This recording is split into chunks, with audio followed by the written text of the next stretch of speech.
welcome to Off the Rails with Bethan and Rowdy. I'm the executive director of Western Forest Industries Museum, the nonprofit that operates Mount Rainier Scenic Railroad. Sort of. We'll talk about that. And I am Rowdy, the guy behind basically making everything else work. Everything that goes back and forth. Everything goes back and forth. Superintendent, CMO, engineer, conductor, fireman, extraordinaire. Wood, steel, Rowdy. Yeah. Anyway, so the man, this is the legend, the myth. This is our new podcast. Why do we have a podcast, Rowdy? What are we talking about? Well, so I think they came up, what was it, 2 weeks ago? About 2 weeks ago, we were on the phone with each other and we were trying to talk about, we were talking over getting information out into the industry. And one of the things that came up was that, that was the reason behind the YouTube. It was trying to be transparent. We're trying to be transparent in the Facebook. And both of us just kind of landed on, I think we need to do a podcast because there's a lot of things that we want to try to communicate to the world at large. But trying to do that in conventions and a one-on-one is a lot harder to do than going after it in a mass scale, which a podcast can do. When you say the industry, we are specifically talking about the tourist railroad, heritage railroad world. This niche little industry that operates steam trains, historic equipment, sort of amusement park attractions, if you will, on operable railroads. But also we are starting to dip our toes into the short line railroad world and other things of the sort. So we are working in this weird little business niche that exists in the world. It's a small world. We're only ever, one point of contact away from anyone else in it. But it's sort of it's an interesting one. Mm-hmm. Yeah, it is. I had a thought, but then I lost it, so. I'll just keep talking. Great. It's an interesting world because it operates in the world of all the big railroads, right? The class ones, that's BNSF, CSX, UP, depending on who merges and when.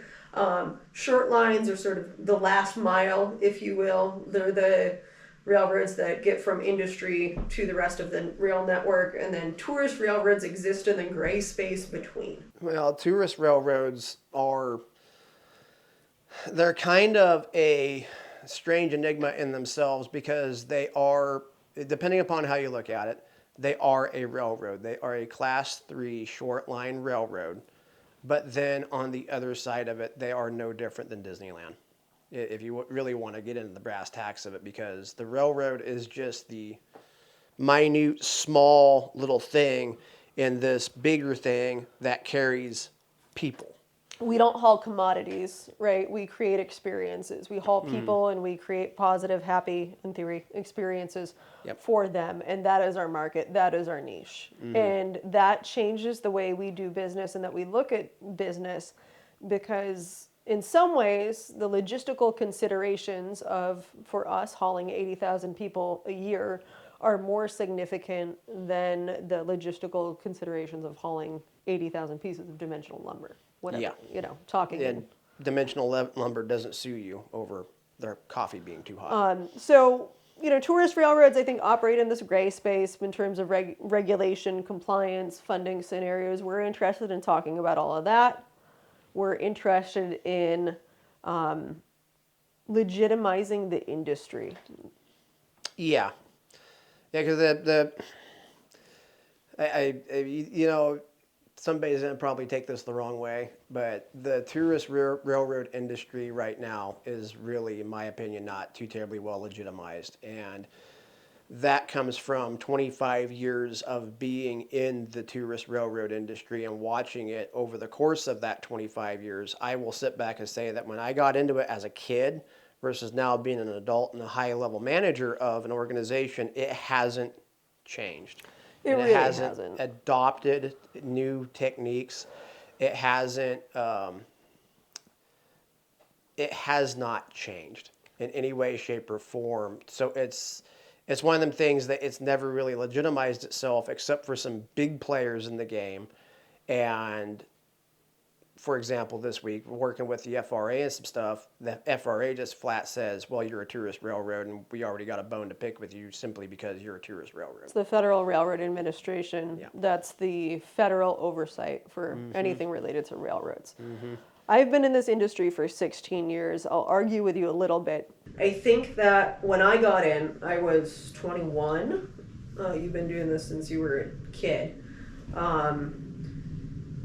When I got in, it was more about running trains. I will say I think that now there's a focus on experiences and events, but that doesn't necessarily mean that the business behind tourist railroads have changed. And what I mean by the business behind it is your internal controls, your best practices, how you're maintaining your track, how you're maintaining your equipment, how you're networking with the rest of the world, to figure out what the best way to do something is.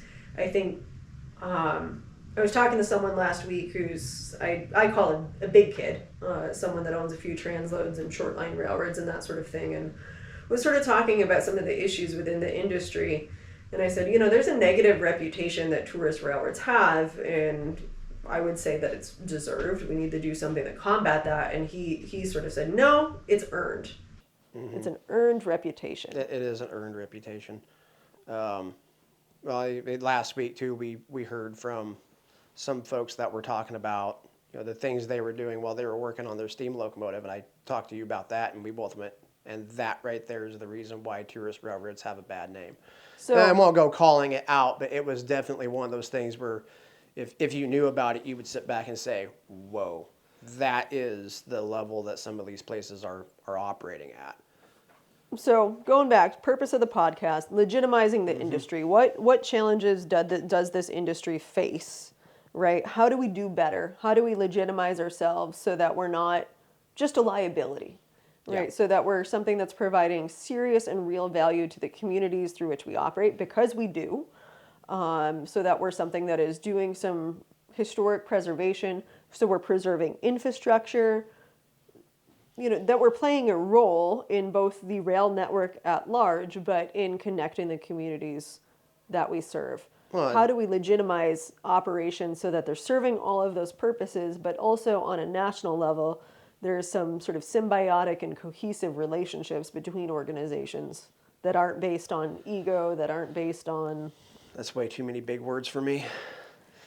Really? Yeah. Really? Yeah. You want me? Okay. Yeah. Do you want me to start making George Patton quotes and then you'll feel more comfortable? No, we don't need that. But to kind of go on to that too. I mean, when we went to when I was asked yesterday, well, why behind the podcast, and I told that individual, I said, well, it kind of seems like when we go to these conventions, we start talking, people start listening, and not just listening as, oh, those guys are smart. This just For example, probably because you're quoting George Patton. No, when we were in Denver for the ASLRA conference, and who were we talking to?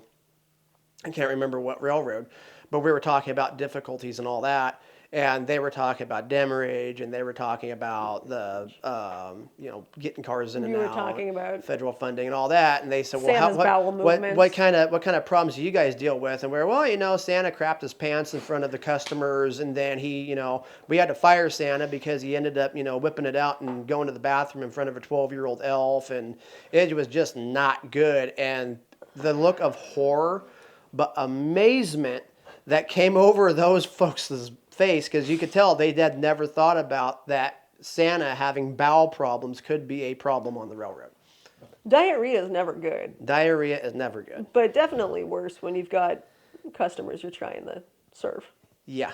And make a magical experience for. Yeah, when Santa sat down, he was actually crapping his pants. Anyway, so we're talking about legitimizing the industry and the sustainability of the industry, I think, is the other one that we both really, really care about. Is a lot of times we don't have a great ability to focus just on ourselves. A lot of times we talk about how do we do this in a way that we're helping the rest of the industry, that we're making this sustainable, that we're not a liability, that the FRA sees is just, okay, we need to come in here and shut this operation down, something that's going to have sort of the snowball effect for the rest of these tourist railroad operations.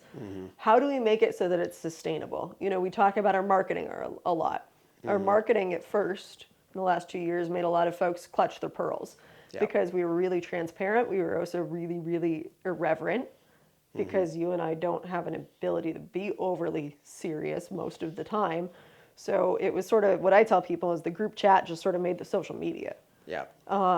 But accidentally, what happened there is we found a lot of other people were interested in what we were doing. We've reached a lot better audience that's had this ricochet effect on sales, on how people view us within the rest of the industry, how the FRA views us, because we're being transparent about the work we're doing. So I think by no means are we saying we have all of the answers, but we are in this situation where we're messing around and finding out. See that, Calvin? And you're not going to have to edit that in post-production. What? Fuck. Anyway, so I think that's sort of we don't have all the answers, right? But we're in a position where we're slowly finding more out, that we care about the sustainability, not just of our railroad, which for us means diversifying income streams, getting into freight, getting into car storage. That's all stuff we're going to talk about. Yeah. Well, but it also, you know, it comes down to who was, I think it was Paul Delius over at Rainier Rail, that when we were first getting this fired up, he told us, he said, hey, tourist railroads are a weird thing because it seems like all it is just a race to the bottom, and your goal is to be the last one to go splat. Yeah. And I would agree 100% with that, because when I started doing this, there were a lot more railroads around that. I mean, there were a lot more railroads here in this state, for a matter of fact. And now, 25 years later, it's really starting to look like Mount Rainier Scenic Railroad might be the last tourist organization in the state of Washington in the next 15 years. There's a potential for it. We hope there's not, but there's a potential for it. And if you look at it across the country, we've seen in the last, COVID wiped out a few, but then lack of foresight to a certain extent took another few out. Yeah, that strategic planning is really, really important. These operations, I mean, when I got involved, I started at Adirondack Scenic in upstate New York. It had a few paid employees, but it was almost an entirely volunteer operation. When most of these places got started really in the 80s and 90s, when you got started, when you were like still in diapers, when you were 8, it was a volunteer-based operation with a few paid staff holding it together. As those folks have, quite frankly, passed away or aged out, we have an incredibly young staff and volunteer base, but it's a lot harder. I think the economy has changed. I think our culture has changed in terms of, community service, volunteer time. And interest has changed. Interest has changed. I didn't get into this because I was interested in trains. You did. I was assimilated. Nerdy, and I liked history, and I needed a job. So I took a job making $12 an hour pushing papers in an office and accidentally opened my mouth one too many times. Right place, right time to some degree. But I wouldn't have gotten into this as a volunteer. No. And I think that's what we're finding, right? There's a lot of folks that have interest, but maybe their interest isn't trains. Maybe it's photography. Yeah. Maybe it's events. Maybe it's I'm really into whiskey tasting and like, hey, I see that you do a whiskey event. How do we bring more people in, right? Like, I'm a mom. I got 3 young kids. And then to kind of, I think that in this, I'm going to be doing a really good job of, making people mad by pointing things out, because that's just kind of what I do. When you sit back and look at a lot of these folks that we've had come up here that want to volunteer too, a lot of them don't want to go through what it takes to really learn the trade. They just want to get to the end final boss level, like that quick right off the bat. And that's kind of the problem in the industry as well, is that the folks that want to come in and do it don't want to be patient and learn how to really do it. They want to just sit in the cab and blow the whistle. That's a good point. Skilled trades are dying. Trades are dying. I think for a long time, especially in our generation, everyone was told you need to go to college. Yep. right? Oh, Is college I was flat forced on told by everyone. my first girlfriend's grandmother that if I didn't go to college and have at least a 2-year degree, that then the family was not going to allow Both me to my marry. parents were teachers, my grandparents were teachers, right? Like I went to college. I graduated and I was making close to minimum wage because 2009, 2010 was the height of the recession, and a college degree didn't mean shit. But in that giant push, we've lost trades programs in schools. Yep.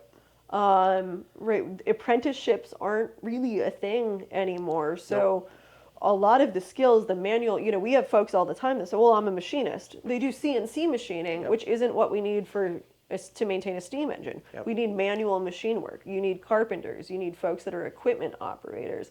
And I think that for a while, and I think that the culture is shifting back, but all of that was devalued. It was Massively, which has done a huge disservice to our country. I think to folks' confidence levels, right? My gosh, I know that there are kids starting out in the railroad industry now easily making more than folks with master's degrees. That's not to say that I don't value the education I received, but there's more than one way to skin the cat. I mean, and that goes back to the highest paying job I've ever had in my life was being a dump truck driver. I made in 2018. I was making $140,000 a year, 8 months out of the year. Yeah, I mean, but So- I think when we talk about the challenges this industry faces, those are all real challenges. Is those skills have died. There's a lot of kids getting into it now, but there is this like massive age gap sort of in the railroad world where you got a lot of folks in their 70s and 80s, maybe a handful of few in their 50s or 60s, but then there's a lot of folks our age that I think got into it, and younger. There's a lot of really, really, really good folks that are younger in this industry, and that's important because the organizations that don't have new blood, and I know that it's a buzzword, but some diversity in their staffing that reflects who is going to buy a ticket on that train. Yeah. Well, and then it also comes down to lead into that to kind of add on to that. It also comes down to at the organizational level too. You have these guys that have been around the organization for, since dirt was young or whatever. They're extremely protective of it, and they don't want to change, and they don't want the younger generation to come in with ideas. That's to how help I change. started out. No one wanted me there. There is a book out there. It's called Farming Without the Bank. And one of the things that the author says in the book is that the older generation needs to let the younger generation come in and try out ideas, because the world changes, people change, demographics change. If you can't change with the world as you're moving forward, then you're going to end up being irrelevant because you haven't changed to keep up. So these organizations that got these younger folks that want to come in, that really sit back and say, hey, let's try this, let's try that. And the older folks say, no, we're not doing that because this is the way we've always done it. That's actually kind of holding the whole organization back. I mean, yeah, you're right. And finding what skills folks are good at, and using those skills. And I'm going to, Nate Shedd was a volunteer we had around for a while. He's a damn good photographer, high school student. I could spend $500 boosting a super well curated post on Facebook, or I could pay Nate Shedd $500 to go take photos for a day. Yep. Those photos would go viral because he had just a skill set and a hell of an eye. he had a really good eye. Yep. Right. He was willing to come down and volunteer time, and he did a lot of that. He did a lot of that. That was a heck of a lot better for our business, was having someone that was 16, 17, putting them through our RWP program, figuring out how to get them safe access to different points on the railroad, and then leveraging those skill sets, right? It doesn't need to be that everyone is interested in doing machine work. Everyone's interested in being in the cab of the locomotive, although most people are. Yeah. There's a lot of different things that make these organizations tick. Well, that's it's a gear, right? The whole organization is one gear, but there's multiple drive gears that make it work. I mean, we got an intern this summer, Hamish, who's really into trains, but not their operation. He's interested in how railroad networks connect and the economic impact of that. And he's created these economic impact models that I can take any tourist railroad's data in the country, plug that into some other stuff we're doing. That'll be another episode. And I can calculate the economic impact through visitors, through ticket sales, through revenue, right? And that's something he was interested in. That I said, hey, do you want to take this project on? Well, it's fueling passion too. I mean, people are gonna go after their passions if you fuel their passions. I mean, to get on the operational side of things, look at Nate. Yeah. Kid liked trains. He came up. He did whatever he was 16. asked. He was 16, and we contacted the FRA and said, "Hey, this kid is like the best person we have for being on crew. He's picked it all up." And the FRA said, "Well, there's no regulation that says he has to be 18. That's a company policy. Throw a test at him. If he passes the test with proficiency, then throw it out. Give it to him.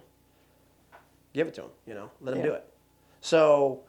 We did that. We said, hey, kid, let's put you through the test. He passed with a 98%. He only missed like 2 of the 150 questions. One was a poorly written question. And one was a very poorly written question that is actually a requirement that you miss that question to pass the test. We're going to rewrite the test. Yeah. So we can do better. Now look at him. He's fresh out of high school. He had a full-time job right out of high school, doing what he likes, and he's turning out to be a damn good employee. And when he finally gets to the age that we can throw him through the 240 program, he's going to have 4 or 5 years under his belt being on a locomotive and around the railroad to be able to operate the locomotive safely. And hopefully our business will be to a point that we're offering railroad retirement, that he's vested in the system, and that this is a viable career, right? Yep. With essentially a pension, right? That's a dying thing in 2025. Yep. There's value in these skills. There's value in these jobs, right? Those are all of the pieces that make this industry sustainable. That tourist railroads, we need to get hip to it. I don't want to, what's Gen Z saying? Well, I mean, dead ass, I guess. I don't know.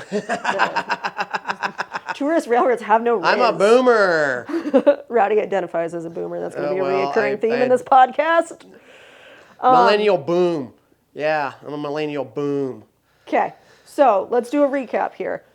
Why are we doing this podcast? We're going to talk about the business behind what we do.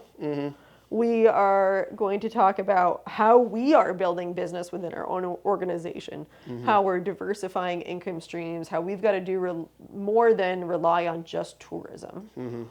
We are talking about legitimizing the industry and the sustainability of the industry. Yep. And that's not meant to call anyone out, but these opinions expressed in the podcast are the personal opinions of Rowdy, no middle name Pierce, and Bethan Maher.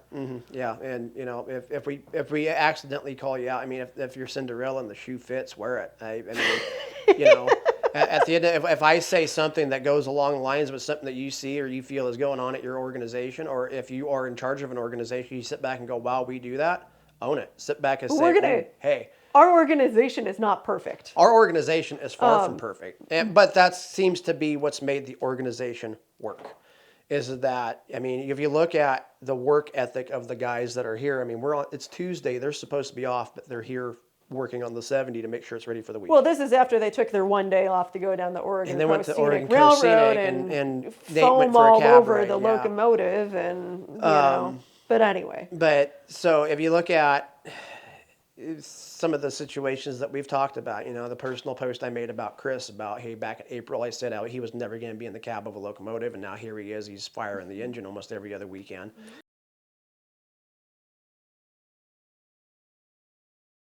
And he's doing a damn good job of doing it, But talking about what we need to do to be better. What we need to do, for us here, what we need to do to be better is... I mean, that's probably going to be the subject of a lot of podcasts. That's make a lot of different episodes of what we could and could not do better. I mean, for example, the 5 is a perfect example of where we could be better because, the 5 fell behind in its schedule because we bit off way more than we could chew in 2 or 3 different situations. And, we put some trust and faith in people. It wound up not working out right. Or, in the case of one of the big problems was you wrote a grant saying, I'm never going to get that. And then we got the grant and it was like, holy crap. Now we are committed. Now we have to do it. Now we have to open up another 5.5 miles of railroad. while we were already committed to rebuilding the 5, while we were already Yeah. committed to getting the parlor car finished and in service We after spread 10 we years spread of being ourselves too thin. we Year spread one. ourselves way too thin, and we do that a lot here. The 5 situation is a victim of that because the 5 was always put to So- the back burner. So I mean, there's lots of any organization can do better. I mean, any Legitimizing organization can do better. sustainability, what we're doing well, what we're not doing well. I'm sure that's going to be a frequent topic. Any opportunity we can to get other people interested in this weird little niche industry where we run a choo-choo train back and forth all day, every day, I think that has a lot of value. Why does it matter, right? Yeah. Is seeing a lot of times we talk about this and folks who don't know they're interested are. Hopefully we'll find a few new people. And then I assume we'll probably gossip a little bit. I'm sure we will. And the other thing is too is that there's a lot of people that we might shatter their dream because we'll sit back and say, hey, this is what you think it is coming through the door. This is what it really is. So Yeah. be prepared for it. I mean, how many people have we had come through the door that have been like, well, this is my dream and this is what I want to do. And we sit back and say, okay, well, that's perfectly fine. And then we throw them into the world and they realize, holy crap, this is not at all what I thought. Adam Cordell. Adam Cordell, Eric, too. Eric coming from a world of planes, 11 trains, wanting to get in on it, and then sitting back and saying, holy crap, It's a lifestyle. This is a lifestyle. This is not what I thought it was going to be. And then, the other Eric having to come in and say, hey, man, everybody thinks that tourist railroads are this. When in reality, they are this because you're not just worrying about making the train go forward and backward. You're worrying about T-shirts. You're worrying about customer experience. You're worrying about how do I stock enough pullback toy trains to be able to make sure that the gear as a whole continues to turn? Because if it was just the train going forward and backward, nobody would pay for it.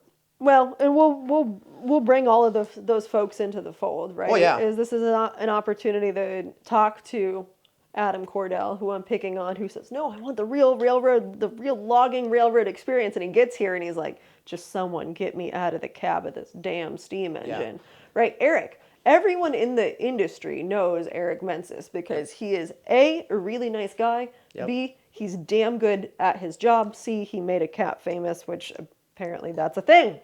But he's not super foamy about the operation of this stuff. He likes where he's at. You start talking to him about the ROI of his retail merchandise and how he can offer a first-class service on board, and his eyes light up and he gets his Cheshire Cat grin and he's like, just pure capitalism. And it's really, really fun to watch people get passionate about what they're good at.